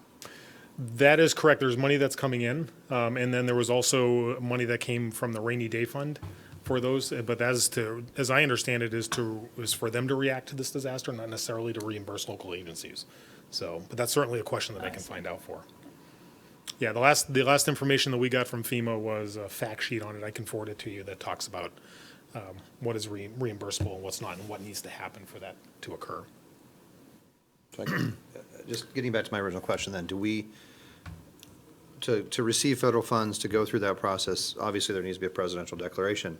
Do we need a resolution ratifying the proclamation by the mayor to receive those funds? I would say yes. Yeah, I would say yes, for a couple of different reasons. Our budget is approved just to do normal operations. As an example, the city of Kirkland, a third of their department is in isolation and quarantine. Well, they're in ground zero. They're in the epicenter of the whole entire thing. But even Woodinville and Redmond fire departments have that similar situation. So if we were to have a third of our department in quarantine and isolation, then we would need to spend overtime, and our budget's not equipped to do that. So having this disaster declaration allows the mayor to do these types of things, and then we come back later and request those funds to be reimbursed. Thank you. Councilmember Shepherd? So I did see a video where the governor said that they're making an exception for if you have to go into quarantine, the money that you would use to pay people because of the coronavirus could be reimbursed with workman's comp, which I guess is not normal. So I guess this is something we can, and I think that's for first responders. I don't know if it applies to other employees, but could look into that. Yeah, I did hear the same exact thing. We're waiting for guidance from the state on L&I costs associated with that. Generally, right now, it pays for the employee being off, and then there's a certain cap that's associated with what we can actually get reimbursed for return-to-work programs. But we're not sure exactly how much that would be. And again, fortunately, we don't have anybody that's in that situation right now. So I guess we're not alone as far as cities that are declaring an emergency, so. No, quite a few, as you saw the summary from SCA that was sent out yesterday. Daily summary from SCA now, yeah. There's even I more was gonna pull it today. up. Yeah, I was just going to pull it up. SCA being Sound Cities Association, yeah. So we don't have any anticipated expenses at this moment, but if somebody goes, if we have a lot of firefighters go into quarantine, then we don't know how that's going to. Exactly, that'd be a play totally out. different scenario, exactly, yeah. We've made one request into the King County ECC for a certain item that we can't get anywhere else. That will be expended out of our, we'll use funds out of our regular budget to pay for that. It's a small dollar amount. But larger costs, if we end up having, like Snowmageddon, having to request assets to come into the region or requesting salt, things like that, those are the types of expenses that we would need to deal with. Okay. And again, I would just ask for council members, if you hear any information within the community about any something occurring within the city of Snoqualmie, I would implore you to bring that to Chief Carrera's attention immediately. I trust you can imagine that it gets a little confusing for the public if they're hearing some different nuance from a council member versus the mayor versus the chief or whoever else. We want to make sure that we have a coordinated voice to Wayne's point, to not create undue panic, but be diligent at the same time. And judicial in how we respond to things. But if you could, again, make sure that we coordinate that, not only here locally, but with the regional coordinators, that would be great. Councilman Lissay? If this is a little bit off topic, but if you're willing to answer the question, I'm just wondering, I don't trust what I hear on Fake News Book or Twitter or any other social media in terms of factual information. Are you aware of Snoqualmie having any cases or having anyone in quarantine at this time? I am not aware of any cases in there, except for the rumor that's going around on social media, and I have not been able to substantiate that just yet. That being said, there's 116 cases in the state that have been identified positively with 20 deaths. You all probably know that number. This number is going to go up because more testing is available. There was a testing site now opened at Snoqualmie Valley Hospital, so more people that go in get tested. The likelihood we're going to be aware that these numbers are going to climb, and that's when we'll probably realize that there are cases that are up here already. I mean, what about, I'm aware of 2 families that are in quarantine right now. Mhm. I'm sure there are others within the city, Correct. so. Yeah, and it goes back, I'm sure there is too. It's just from a positively identified coronavirus or COVID-19 case. I'm not aware of any. Yeah, they haven't tested, well, they've tested, but they haven't got results. They've got the results, right. So I know that we've had, our official site is like the Department of Health, right, is one of our official sites for information. And I saw an article about 2 people coming from one of the cruise ships that were put into hospital near Spokane. And I kept looking to see if they would identify that from the Department of Health's site, and they never did count them there, because I think you probably have to decide how you're going to count them and where you're going to show them as surfacing. So, Point of order, what has the proclamation got to do with cruise ships and quarantines outside the city? Especially limits? cruise I'm ships in responding to Spokane. what he was talking about. I was struggling myself, Councilmember Shepherd, to try and figure out the nexus between the resolution before us tonight. If you could maybe I illustrate guess that, I could give you what the. I'm trying to say is that the official source of information, as far as if people want to know where those cases are located, might not be where they're currently at. It may be where they were originally at. So it may not answer the question that some people may have as far as It's very possible. where active cases are. Okay. Okay. I would just ask members to keep their comments related to the agenda bill, and not a discussion about the entire phenomenon in general. Councilmember Move to Singh. call the question. Second. Second. Motion and a second to call the question. All those in favor? Aye. Aye. Nay? No. No. All right. I don't believe we have a supermajority. What was There were Bob? 2 noes. There were 3 noes. Who's the third? The third was Councilmember Mayhew and Councilmember Lissay, and, well, I thought there was a third. But Bob, what was your vote? Peggy? Yes. Okay, Peggy, did you vote or no, or yes or no? Well, for a rare, I voted yes. To call the question? Okay. Majority. All right, I'm sorry, so a supermajority does prevail. All right, so no further discussion then. All those in favor of passing the resolution? Aye. Aye. Aye. Okay, no? Nay. Anybody, any nay? All right, we have one nay. Huh, okay. Okay, thank you, Chief. Any other reports for the Finance Administration Committee? I'm sorry, yes, for the FNA. Yeah, make the council aware that, for those, I think everyone's aware that the state auditor gave their a report on the completion of their audits last week. And just to report on that, the state auditor's report was that the financial statements for 2018 are materially correct. That's referred to as a clean audit report. With regard to compliance for 2017 and 2018, it was also a clean report. They said in all material respects, the city complied with laws, regulations, city policies, and provided adequate controls over safeguarding of public resources. There were no findings. There were several management letter comments recommending areas where documentation or internal controls could be improved. There were no losses identified except for one $500 item in which a deposit was refunded twice. All deposits of that group have now been refunded, so there's no further loss from that transaction type that is possible.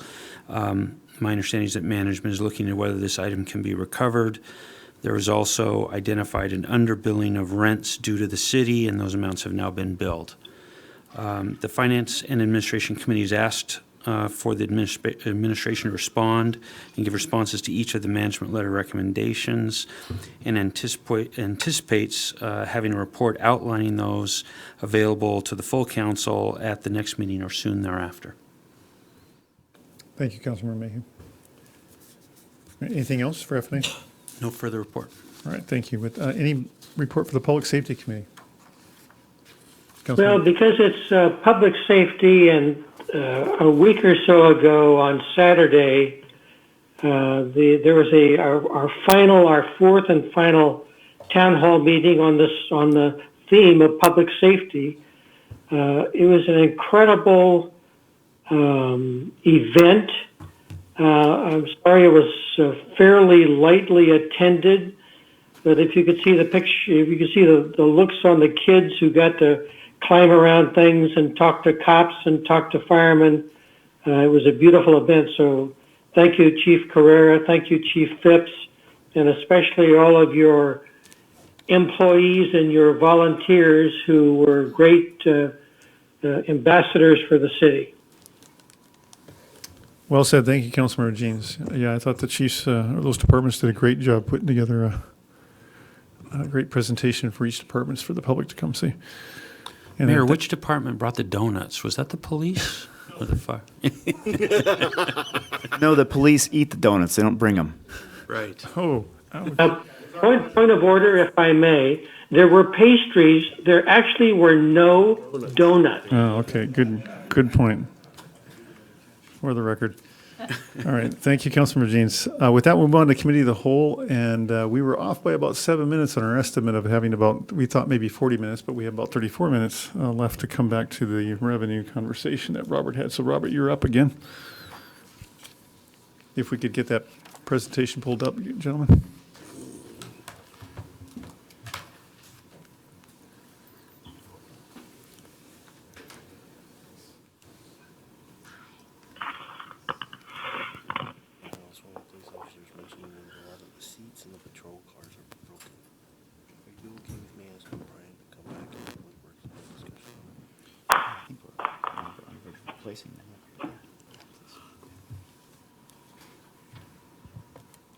We left off on the utility tax forecast. Again, it was asked to go back to 2014. So again, you can see the curve here.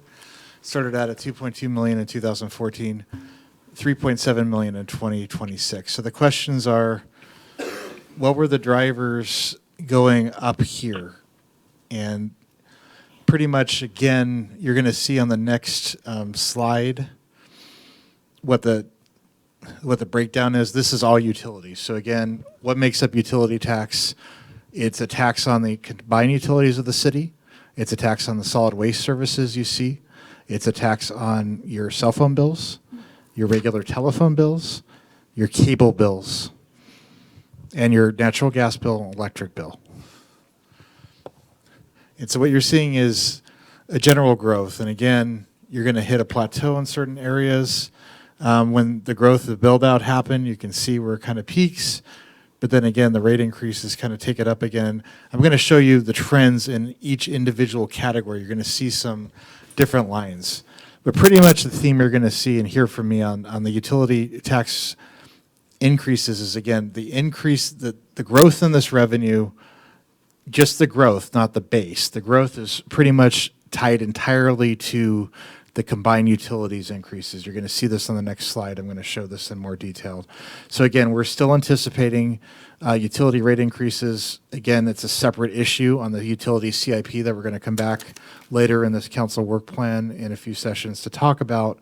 But again, for the sustainability of, just a side note, the sustainability of the utility revenues, we will be looking at potential rate increases continuing in 2021 and beyond. This year is the last year, 2020, of the rate increases. What you see here is our anticipated increases going forward. And so you see the anticipated increases built into our forecast. You see this red line here, which is utility tax revenues without utility rate increases. Is everybody tracking with me so far on this? So again, we are taxing the enterprise. So again, we're taxing, this is the general government pot of money, and it's actually levying a tax on the utility fees. And so on this Sorry, chart. Could I ask a question?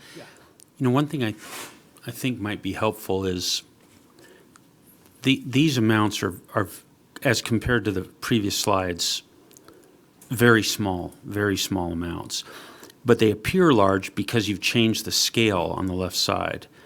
And it might make sense in future to, as we kind of revisit revenues, to have them all use the same scale. Because I believe if you'd use the same scale as the first slide, this line would look flat. Both versions of this line would both look flat. So yes. So, you know, I think this causes us to kind of unduly focus on something that's actually very small dollar amounts, just because you've adjusted the scale. Right. That's correct. And we can do that, absolutely.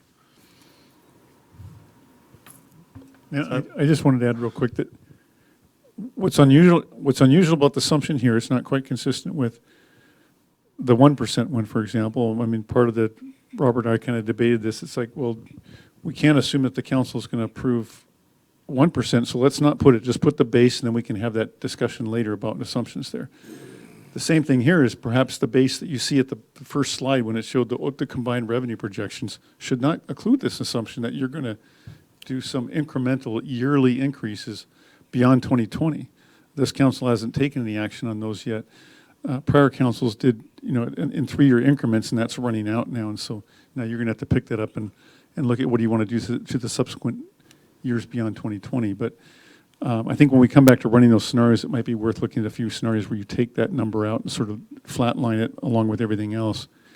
So if you're not taking any actions on utility rate increases, which then result in a lower utility tax on those utilities, if you don't take actions on 1% and so forth, that would all sort of show a baseline of no action.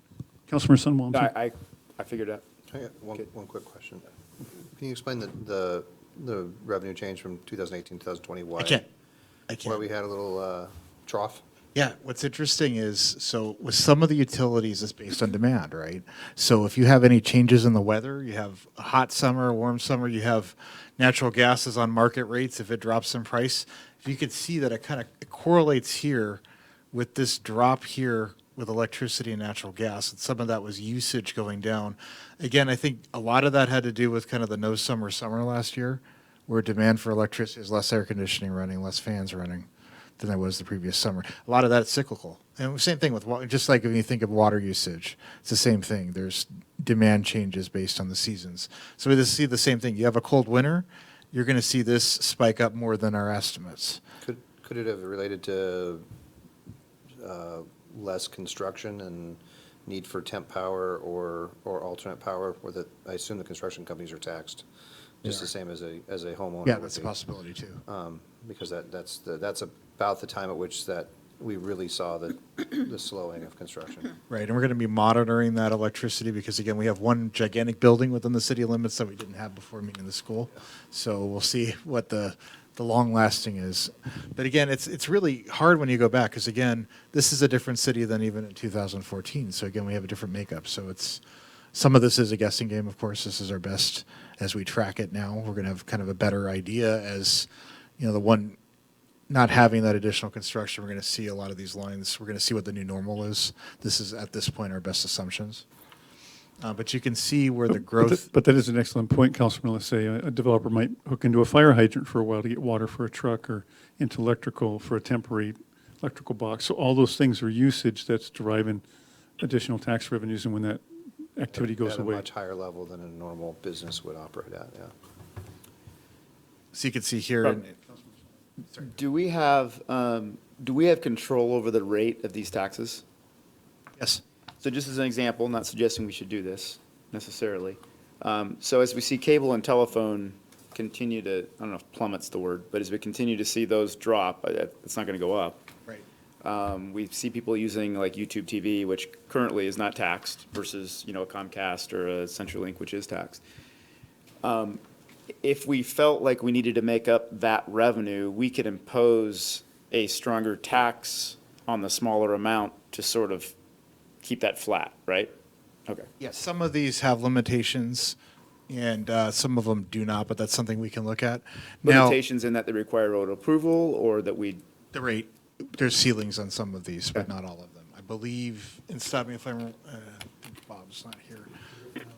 Yeah, I believe that on cable and telephone, there's not a cap, but I need to verify that. There might Okay, be some. thank you. If that's something the council can explore, that's something we can definitely talk But if I could just point out, you guys are talking about $10,000. I'm talking about the principal. Okay, great. I get that then. But everything on this slide is changing year to year by like $10,000. These are, it's important for us to know, but these are not meaningful numbers for what we're trying to deal with at the budget level. I suppose there are things, to the extent, as you're pointing out, that if we do want to take some action, we'll have to understand them. But I just think we should be clear, these are very small dollar amounts we're talking about, and very small dollar amount changes year to year in the scheme of the city's budget. Although, what, the utility tax, that was higher than the sales tax, right? It was like 17%? It's not 17%, no. Or 14%? No, it's between 6 and 9%. All of these Depending on the combined is utility. $1 million a year, that's all. Hmm. What's right there on the left? Or can you go back one slide? Right, I was just thinking of the pie chart that we So saw all earlier. combined, it's about 3, okay, in that range of 3, yeah. Again, for 2020, 1.2 million of that is the city utilities. Can you go back again, Robert? Okay. And note, no action versus some action or somewhere in between. I mean, if it's a sort of a fairly assertive 10% increases annually, as Robert's showing, that's a $900,000 difference over 6 years. So it's a pretty, It's 900,000 in 1 year. Actually, if you take the whole area under that chart, it would be much bigger number than that, in fact. It would be several million, right? Cumulatively over the period. right? I'm talking about the delta between Increase the revenue, taking no action at this point versus what you would collect if you were doing incremental increases, about a $900,000 spread right here. Right, but I'm just saying the whole area, Let's take the area between the red and the green, the whole area is, yeah. Significant differences. And again, this green line subject to change. Again, this is just a placeholder. That's completely up to council policy. So council's going to have to weigh in on what the actual rates are. And we can, when we get into more of when we get the rate study back, we get more into the details of this, then we can run different scenarios with that green line. I just was mumbling over here to myself and no one in particular. Garbage isn't on your next slide. I just noticed that. Is there a? I did. I actually put it with the electricity, natural gas, and solid waste. Okay. Oh, solid waste. That would. Again, they're so small, that's why I had to put them Yeah. cumulatively together. So if you're just going to increase the tax on one, it's pretty trivial as I far guess as what it's I going to thought of increase. solid waste as sewer, not necessarily Oh, it's garbage. yeah. garbage. But Get your mind out of the toilet. I just had to fix one last week. But yeah, and back to the point that was made about cable and telephone, there's just really not a lot of growth there. Now, telephone does include cell phone services, but you're even seeing people cut the cords with that. So instead of having $200 a month plans, like some of us might be stuck with, you're seeing people go to a lot of prepaid wireless phones, or only use banked minutes, or use barely, get a prepaid phone that only has 100 minutes a month because they're using their wireless at home. So they're looking at ways, they're paying less for their utilities, and because of that, we're getting less in the base. Now, there are some streaming services, like Amazon Prime's a good example, Netflix, that we're receiving sales tax, but again, we're just receiving a small sales tax back. So instead of having a 6 to 9% tax on your cell phone bill each month or your Comcast bill each month, we're receiving 0.85% on a $9.99 subscription, or excuse me, I think it's up to $12.99 for Netflix now. So we're getting pennies back. So we're losing in that category. We're never going to be able to keep up with that. But sewer is in the blue-red line. Yeah. Yeah, city utilities, I get that. City Yeah, utilities. I understand that, yeah. We probably should say combined city. That's fine. So I just realized, so if say someone moved into our city, and not me, I'm asking for a friend.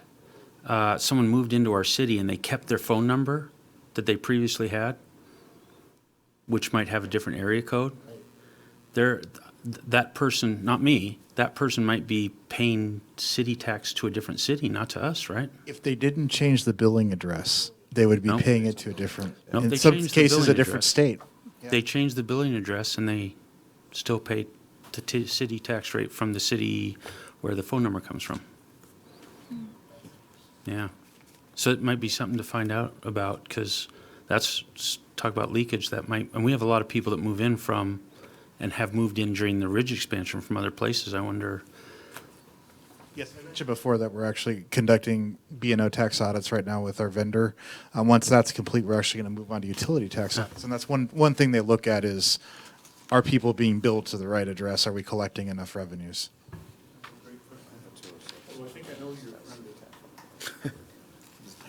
James. Any more questions on this slide? Will we get a copy of those slides Yes, sometime? Yes. I believe I sent one out. If not, I'll make sure I send one out this evening. So this chart's going to be very spiky. I'm going to warn you. So again, this because we have community development fees embedded into this category. This is where the spiky fees, because again, we were setting aside, we talk about one-time capital. The council policy was to set aside sales tax revenues. So other fees such as inspection fees, plan checking fees upstairs, fire inspections, code enforcement, any of that did go into this category. So again, there are spiky revenues in this particular category because we added community development. But that in kind, again, we're showing the revenue side. There were increased expenditures that we do not anticipate in future years in community development somewhat that were offsetting some of this revenue. So again, there is an increased need for the city services, increased demand, especially during some of the peak years where we had a lot of activity, such as 2017, for example. So is this just, again, that 2.5% inflator? Is that what it is? Yes. So I'm just curious. So there's a fund we had, I'm not sure if we've rolled that together yet, but called the Jeannie Hansen something fund. And I believe that was some money that was set aside at various points, looking ahead to when Jeannie Hansen would need to be re-turfed, right? And I'm just wondering, because I just see up there, it says Parks and Recreation fees. Do we charge, so where leagues and others use those facilities, do we charge them for the use? Yes, we do. And do those fees get set aside, or do we just put them right now into the general fund? Okay, thanks. Have we tried to figure out whether those fees approximate recovering the cost? Has we gone to that kind of level, or is it set a different way? Right. So again, but the fees have not been reset for years at this point. That's why we did come with a decision package in the last budget to appropriate funds for a comprehensive fee study.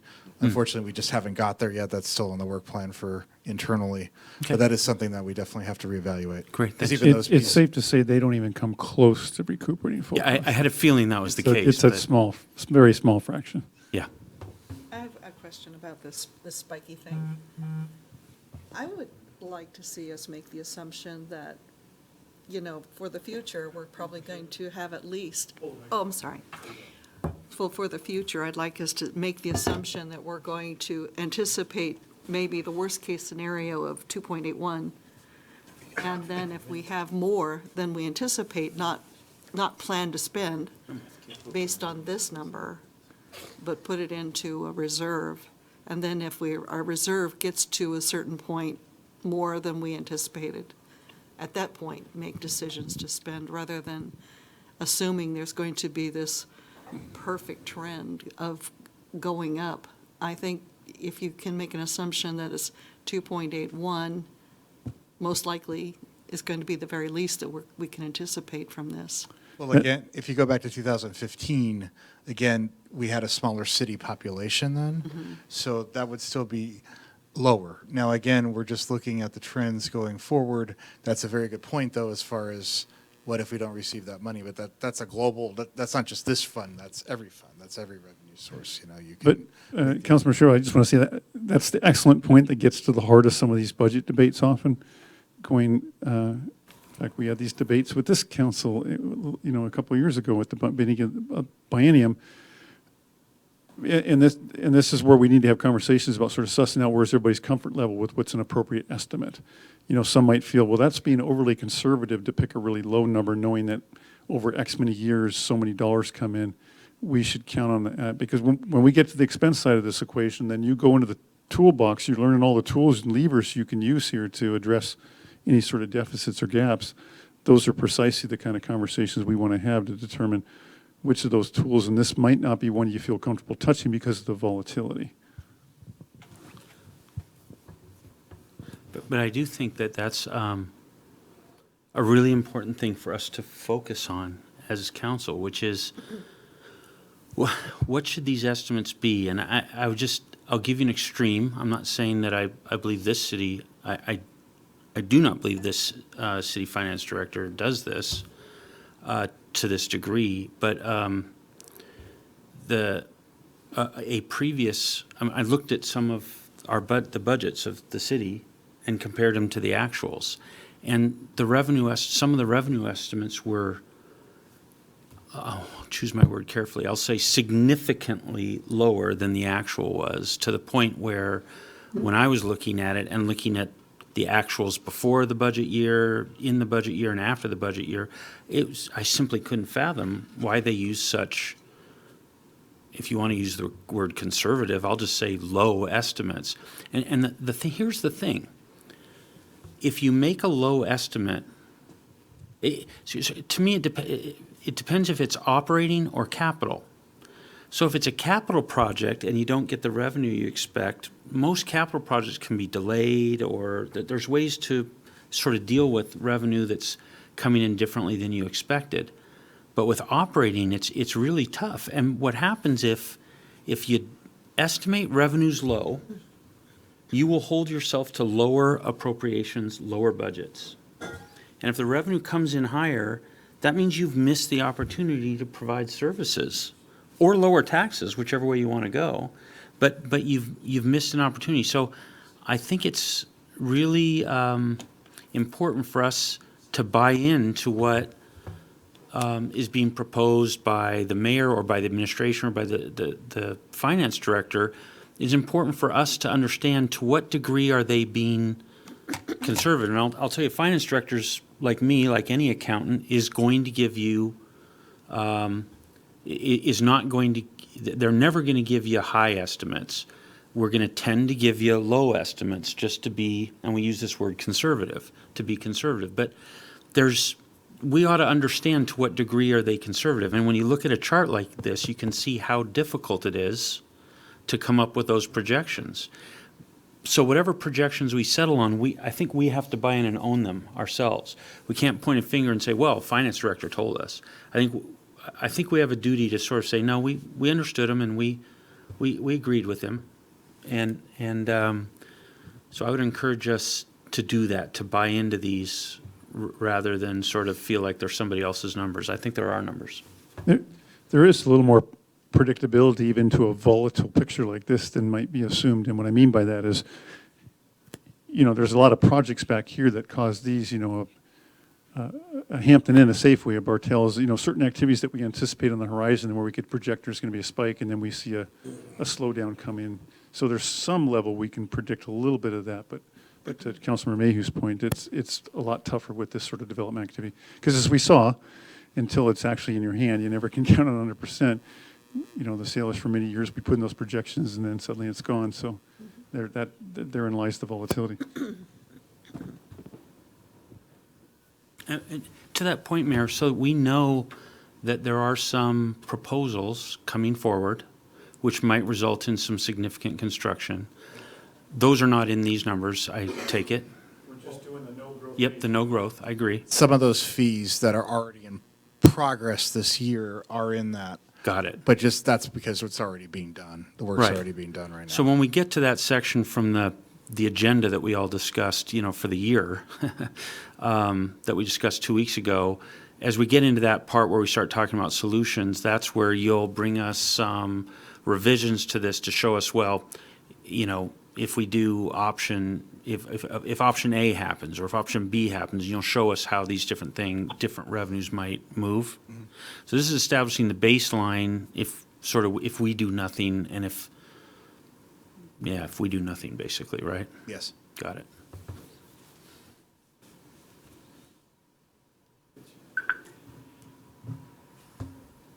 It's utopia.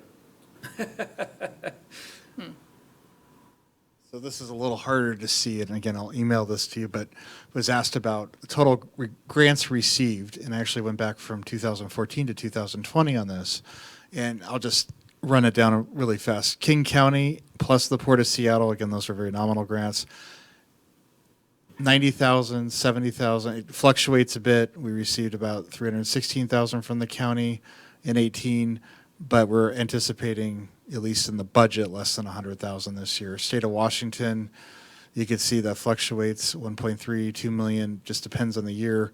These aren't stable revenue sources. It depends how much grants we're applying for each year. There's different grants and different opportunities that are embedded in these numbers, but they fluctuate quite a bit. And again, the grant, there's less money out there. It's becoming much more competitive. I know we're trying to apply for more grants this year, especially with the county. We're hoping to be lucky. We're actually going to try again with the fire truck as well, the ladder truck for the federal government in their next round of funding. But again, you just never know. So again, it's just a little bit harder than it was in the past to receive federal funding at this point. Is this primarily or maybe even exclusively capital for capital spending, or is any significant amount of this get into our operating budget? I wouldn't say significant, no, very negligible. So this is primarily capital and how some of the major projects we fund get funded. Now, there's some of them, like the Stop the Bleed grant, very small ones that we do get year to year that do help the fire department in operating, but it's small. Relatively small. And some of the grants for training consortium, things like that, but it's small. It's not significant. These numbers are not in the blue line with the first line. So what's the $2 million then from the state of Washington for 2020? Is it two? That was a combination. I can get you an itemized if you'd like. I don't have it offhand, but I can get you an Is itemized. like the FEMA grants we received, is that part of the U.S. then? The FEMA would be U.S., yes. Anything but pass-throughs from the state would be considered from the state of Washington. So it just depends on the revenue source. But FEMA is federal. Is federal, okay. Yeah.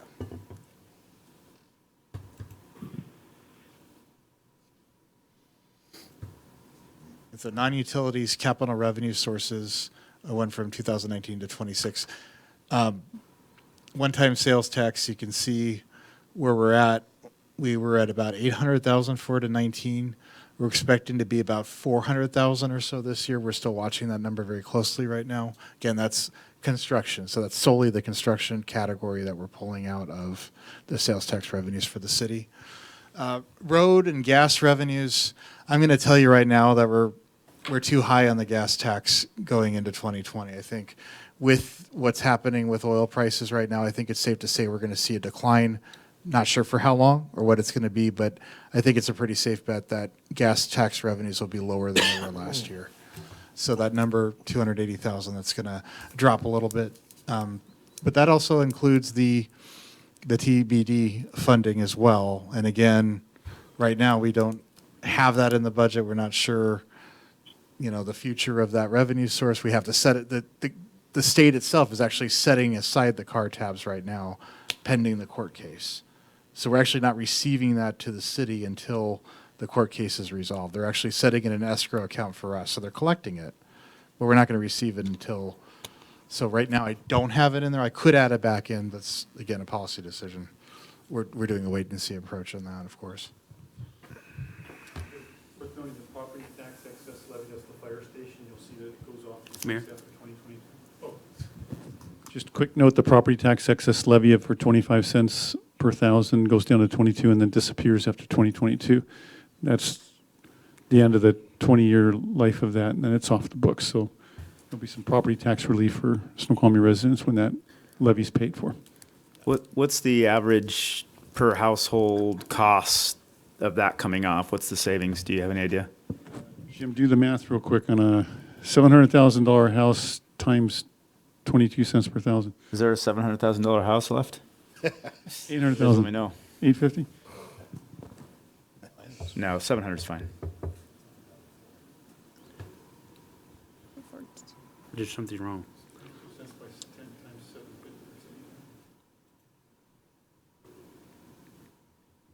Yeah, I don't seem to be able to do math tonight. And he's got a calculator. I know, exactly. Okay, never mind. Do you have virus? I didn't know if it was $10 or $300. I didn't know. Oh, not 22%. Point 22. 0.22. $187 on an $800,000 house per year, I think. Okay. So on Reed, I just wanted to make the comment that approximately $500,000 of the actual 19 number of 1.7 million was the Salish sale. So we did, that's what we recovered was that Reed payment that we did receive from the tribe, and approximately $500,000 for the transaction. Didn't Safeway also sell in 2019? Safeway sold in the very end of 2018. Okay. Very, very end of the year. So the admin fee charged to utilities, isn't that going to capital also? Isn't that what's going to pay off this building? Yeah. So that's the utility tax category there, and I can Not the tax, the admin fee. admin fee. I'm sorry. It's only charged to This is a percentage of the utility tax. This is a percentage of the utility tax. Yeah, That's no, I'm going talking in. about the admin fee. There's an additional item, the admin fee. Not that I know of. I can look it up. You but should probably, yeah, you might want to look into that. Which admin fee are you talking about? The utility admin fee that is paying for this building's bond. Because right now we're setting aside a percentage of the total utility tax revenues to pay this bond. Yeah, so the council passed an admin fee that's in addition to the 3%. Yes, that's correct. Yeah, I can. I know exactly what you're talking about. I can add that there. I apologize Yeah. about that. Yes. It adds, yeah, no, it adds up to a. Yes, it's the water, actually how sewer, we pay for this stormwater. building's, Yes. yeah. All the utility departments benefit tremendously from the work of the people in this building, and so they pay their proportional shares or an admin fee on those enterprise funds. And the last payment for this building is 2021. Exactly, but the admin fee continues. Yeah, That admin fee. but the council's restricted it for Correct. capital purposes. I so- can add that. I apologize. That's what you meant earlier. Yeah, sorry. Well, that's fine. I know, I do that too, because I think utility tax, it's the utility admin fee, which is additional, yeah. Does the King County Parks levy, is it the increase reflected in this? So. They're supposed to be receiving? So the Parks levy has a floor in the new provision of $100,000. Unfortunately, the city has never received anywhere near it. We hit about 75,000 for 19. The estimates were about 140 to 150,000 a levy. This is something we're going to have to talk to the county directly about, and we're looking at it because, frankly, when we go back even 10 years in the previous levy, this goes back into were we receiving our fair share from the county or not historically. So this is something we're going to have to take up with the county offline and try to get you an answer on. Okay. But there is provisions. There's actually statement in the resolution that says it will not drop under 100,000 from here on. So we're going to make sure this year that it's at least 100,000. Right. But we definitely have to have discussions with the county, especially I think going back a few years. That we can recoup from them? No guarantees, but we're going to try. So if I could just mention just a little bit of a preview, if you remember back to when we approved the CIP, the 6-year CIP, remember that everything was broken into programs and projects. And so the programs were kind of the ongoing things that kind of happened every year, resurfacing streets, that kind of thing. And then the projects were big new things. But for what it's worth, the programs number, the yearly programs number that was in that CIP is bigger than that total line at the bottom. So, let alone funding projects, just funding ongoing programs is something we're going to have to face. So council, just do a quick pause. We're coming up on 9 o'clock. You've been meeting for 3 hours. Robert's gotten through 17 slides. He has 5 left. You could do a quick preview and then come back, and then you make a decision whether you want to stop and pick it up at the next roundtable or plow through for maybe another 30 minutes and see if you want to get through the revenue portion tonight. Robert, do you want to do What's that? I would propose not going past 9:15. The reason I say that, and this is maybe something, and I don't know if anybody else has eaten. It's super hard to get here by 6 haven't eaten. and eat. We don't, And so I'm on, and, you know, plus whatever. So I can maybe go 15 more minutes. I gotta get home and eat and then be able to sleep after eating. So, we don't want to deliberate when people are hangry. well, no, it's just not that. It's just I'll be checked out. Are you declaring an emergency? What emergency? Folks, I don't see why we couldn't just stop here and pick this up at our next one. I think we want to be fresh and really get through this so we're not repeating it. Changing. Dinner at Jim's house. Sure. I got frozen stuff. So we can do that, and we'll just anticipate that maybe you'll get through the next 5.5 hour, 40 minutes, and then we can segue right into expenses. No, that's the next Sorry, I step. thought you meant tonight. We do one slide here, because I'm sure this is on some people's minds. What is the impact of what's happening right now with the coronavirus? And it's completely unclear. And even the current interest rates cuts, they do impact city investments even worse today with the Treasury information. We're pretty much investing in our bank accounts IDK. now. Yeah, we're investing in our bank accounts. Barbara, let's save that slide, because that's probably worth a 15-minute conversation Okay, no alone, problem. just to. Actually, What- Robert, what- I'd rather look at this in 2 weeks too to see I what's would going too. on. So, We saw the quick flash that there's an impact. We got it. You'll tell us the details. We got it. Thank you, Council. All right. Move to adjourn? Second. Aye.